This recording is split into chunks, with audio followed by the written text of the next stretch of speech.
जय श्री राम दोस्तों।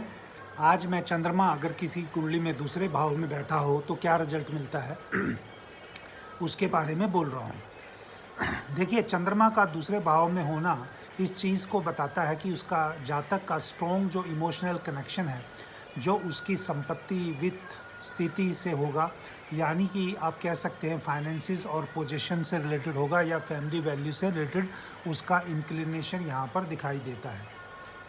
अगर यहाँ पर चंद्रमा सेकंड हाउस में बैठा है तो जातक को अपनी भावनात्मक सुरक्षा को अपनी भौतिक समृद्धि से जुड़ा हुआ पाते हैं, यानी इमोशनल सिक्योरिटी का जो मटेरियल वेल बीइंग के साथ उनका जुड़ाव रहता है। यहाँ पर जो फाइनेंशियल पोजीशन है, यानी जो आपकी संपत्ति की स्थिति है, आर्थिक स्थिति है, उसमें उतार चढ़ाव भी दिखाई देता है। जैसे चंद्रमा जैसे शुक्ल पक्ष से कृष्ण पक्ष या कृष्ण पक्ष से शुक्ल पक्ष की तरफ जाता है तो एक बदलाव का कारक है, कभी बढ़ता है कभी घटता है। तो इसी प्रकार से यहाँ पर जातक की फाइनेंशियल सिचुएशन में इंक्रीज़ और डिक्रीज़ होते हुए देखा गया है। हाँ, विशेष रूप से ऐसा कहा गया है कि ये जातक जो अपने परिवार के प्रति सुरक्षात्मक स्वभाव के या एक पोषण, यानी आप कह सकते हो केयरिंग करने वाले, नर्चरिंग करने वाले अपने परिवार के प्रति इन, या आप ये कह सकते हो कि इनकी जो फैमिली की जो हिस्ट्री है रिलेशनशिप की, वो एक अच्छी रचनात्मक अभिव्यक्ति के साथ जुड़ी होती है। आप ये भी कह सकते हो कि ऐसे जातक जो हैं वो कलाकार बन सकते हैं, अपनी पारिवारिक जो विरासत को है उसको आगे बढ़ा सकते हैं।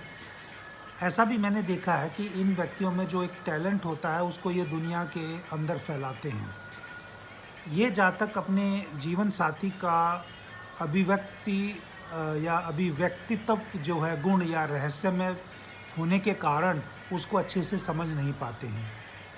इनका झुकाव जो है कहीं ना कहीं ऑकल्ट का भी बेसिकली तंत्र मंत्र या रहस्यमय विज्ञान की ओर हो सकता है। मैं ये नहीं कह रहा हूँ कि भी झुकाव हमेशा तंत्र मंत्र की तरफ होगा, लेकिन वो हो सकता है कि जो मिस्टिकल साइंसेस है रहस्यमय तरीकों की तरफ हो सकता है। चंद्रमा सेकंड हाउस में होने से जातक को खाने पीने का बहुत शौकीन होता है। वो बहुत खाना मतलब अच्छे तरीके से खाना खाता है, खाकर दूध के, जैसे चंद्रमा दूध का कारक है, मिल्क प्रोडक्ट हो गए या जो आपके ठंडे तरल पेय पदार्थ हैं जैसे कोल्ड ड्रिंक हो गया, फलों का जूस हो गया या स्मूदी टाइप की चीज़ों को भी वो इस चीज़ में कर सकता है। जो अगर सेकंड हाउस में मून बैठा है, ये व्यक्ति इमोशनली कंपेल्ड हो जाते हैं दूसरों की हेल्प करने के लिए। दूसरों की हेल्प करने के चक्कर में कई बार ये अपने मित्रों की और चैरिटेबल कॉज के चक्कर में अपनी खुद की फाइनेंशियल स्थिति